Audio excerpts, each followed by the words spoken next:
sini akan membahas materi biologi kelas 10 yang beranggotakan saya sendiri, Mainini Pratiwi, dan rekan di sebelah saya Zaskia Balkisasnai, Anissa Rahmanikum, Auralia Putri Hervina.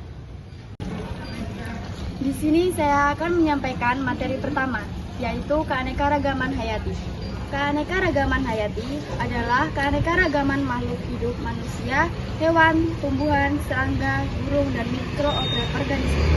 Dengan adanya variasi dari gen, spesies, dan ekosistem pada suatu tempat atau lingkungan tertentu. Tingkat keanekaragaman hayati atau KHT terbagi menjadi berbagai tingkatan. Yang pertama, KHT tingkat gen. Keberagaman genetik merupakan keanekaragaman yang terjadi pada tingkat populasi yang sama. Hal ini disebabkan adanya susunan gen yang berbeda-beda setiap individu dalam satu spesies.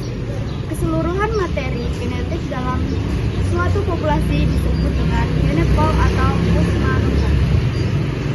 Ada contoh keanekaragaman hayati tingkat gen pada tumbuhan, diantaranya padi, Oryza sativa dengan varietas padi rojo lele, padi ciherang, padi ciliwung, dan lain-lain. Yang kedua, ada tingkat keanekaragaman hayati spesies. Keanekaragaman ini terbagi menjadi 3 parameter, yaitu spesies richness atau kekayaan jenis, diversity keanekaragaman jenis, dan evenness atau kemerataan jenis. Di Indonesia tingkat spesies richness, diversity, dan evenness sangat tinggi. Keanekaragaman spesies tersebut antara lain terdapat 5.500 spesies ikan, 1.533 spesies burung, 35 jenis primata, 600 jenis reptil, dan 200 jenis amfibi. Selain itu, Indonesia memiliki keanekaragaman terbesar untuk jenis kupu-kupu, burung-burung, palem-palema, serta tumbuh-tumbuhan dan hewan-hewan lain. Yang ketiga, ada tingkat keanekaragaman hayati ekosistem. Keanekaragaman ekosistem memiliki kaitan dengan kekayaan tipe habitat. Keanekaragaman ekosistem tidak hanya terjadi dari satu pulau ke pulau lainnya, tetapi juga dari satu tempat ke tempat lainnya dalam satu pulau.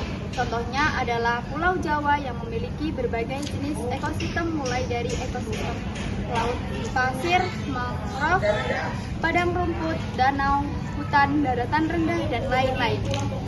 Ada juga contoh keanekaragaman hayati tingkat ekosistem, di antaranya ekosistem lumut yang terletak di wilayah sekitar puncak gunung atau di daerah dingin sekitar kutub dan didominasi oleh tumbuhan lumut. Hewan yang dapat dijumpai di dalam ialah hewan-hewan berbulu tebal seperti beruang kutub. Yang kedua, ekosistem hutan konifer yang didominasi oleh tumbuhan yang berdaun seperti jarum, misalnya pinus atau cemara, yang di dalamnya terdapat hewan juga, salah satunya burung. Yang ketiga, ekosistem hujan-hujan yang ditumbuhi berbagai hewan, ikan dan amfibia. Hewan yang hidup di dalamnya misalnya kerang. Dan di sini saya akan menyampaikan materi bab yang kedua, yaitu tentang klasifikasi makhluk hidup. Apa sih klasifikasi makhluk hidup itu? Klasifikasi makhluk hidup yaitu pengelompokan pada makhluk hidup atas dasar faktor tertentu. Yang pertama, pengertian klasifikasi makhluk hidup. Klasifikasi makhluk hidup menjadi cara pengelompokan pada makhluk hidup, baik tumbuhan maupun hewan. Setiap kelompok tumbuhan atau hewan dipasangkan dengan kelompok tumbuhan dan hewan lainnya yang mempunyai persamaan dalam kategori lain. Prinsip dan cara pengelompokan makhluk hidup menurut ilmu taksonomi adalah dengan cara membentuk takson. Takson merupakan kelompok makhluk hidup yang anggotanya mempunyai banyak persamaan ciri-ciri. Yang kedua, tujuan klasifikasi makhluk hidup. Dibuat klasifikasi makhluk hidup memiliki beberapa tujuan. Adapun penjelasannya sebagai berikut. Yang pertama, untuk mengetahui hubungan kekerabatan. Yang kedua, mempermudah proses mempelajari makhluk hidup yang beragam. Yang ketiga, untuk membedakan makhluk hidup yang satu dengan lainnya. Yang terakhir, menyediakan sistem penamaan yang seragam dan bagus. Dan yang ketiga, sistem klasifikasi makhluk hidup. Sistem klasifikasi makhluk hidup yang dipakai saat ini yaitu klasifikasi Linnaeus atau sistem taksonomi modern. Sistem ini terbagi atas beberapa tingkatan takson berikut ini. Yang pertama, kingdom, phylum, kelas, ordo, family, genus, species. 4. Klasifikasi kingdom. Berikut penjelasan singkat mengenai beberapa kingdom utama makhluk hidup.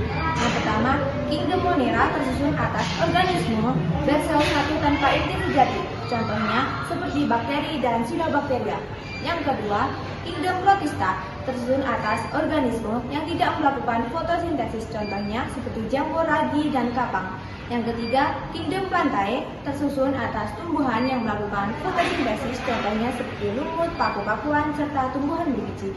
Yang terakhir, kingdom Animalia tersusun atas hewan yang memiliki studi heterotrof saja, contohnya seperti ikan, burung, serangga, dan mamalia. Di sini saya akan menyampaikan materi bab 3, yaitu struktur dan bentuk virus. Sejarah penemuan virus. Istilah virus berasal dari bahasa Latin yaitu virion. Virion yang artinya racun. Sejarah penemuan virus dimulai pada tahun 1883 dengan ditemukannya penyakit yang menyebabkan adanya bintik-bintik kuning pada daun tembakau. Penyakit tersebut kemudian dikenal dengan istilah penyakit mosaik tembakau. Beberapa ilmuwan yang terlibat dalam penemuan virus adalah sebagai berikut. Yang pertama yaitu Adolf Meyer. Pada tahun 1883, Adolf Meyer, ilmuwan dari Jerman, mengamati penyakit yang menyebabkan adanya bintik-bintik kuning pada daun tembakau. Meyer kemudian melakukan percobaan dengan menyemprotkan getah yang diekstraksi dari tanaman tembakau yang sakit ke tanaman tembakau yang sehat. Ternyata tanaman tembakau yang sehat menjadi sakit. Meyer kemudian mencoba mengamati daun tembakau yang sakit dengan menggunakan mikroskop biasa. Akan tetapi, ia tidak dapat menemukan bakteri yang diduga menjadi penyebab penyakit tersebut. Meyer kemudian menyimpulkan bahwa bakteri penyebab penyakit pada tanaman tembakau berukuran lebih kecil dari bakteri biasanya. Yang kedua yaitu Dmitri Ivanovsky. Pada tahun 1892, Dmitri Ivanovsky, seorang ilmuwan Rusia, melakukan percobaan dengan menyaring getah tanaman tembakau yang sakit dengan menggunakan saringan bakteri. Selanjutnya, hasil ekstraksi tersebut ditularkan pada tanaman tembakau yang sehat. Ternyata tanaman tembakau yang sehat tersebut menjadi sakit. Ivanovsky kemudian menyimpulkan bahwa penyebab penyakit pada tanaman tembakau adalah bakteri patogenik yang sangat kecil atau bakteri penghasil toksin yang dapat melewati saringan. Yang ketiga yaitu Martinus Beijering. Pada tahun 1897, Martinus Beijering, seorang ilmuwan Belanda, melakukan percobaan untuk membuktikan bahwa agen penyebab penyakit pada tanaman tembakau dapat berkembang biak. Beijering menyemprotkan getah tanaman yang sudah disaring ke tanaman yang sehat. Setelah tanaman yang sehat menjadi sakit, getah tanaman tersebut digunakan untuk menginfeksi tanaman berikutnya. Pemindahan sifat patogennya tidak berkurang. Di sini saya akan melanjutkan materi sebelumnya dari rekan saya. Struktur virus. Virus tidak termasuk sel karena tidak memiliki bagian-bagian sel seperti daging sel, membran sel, sperma, inti sel, dan organ-organ lainnya. Partikel virus yang lengkap disebut viron.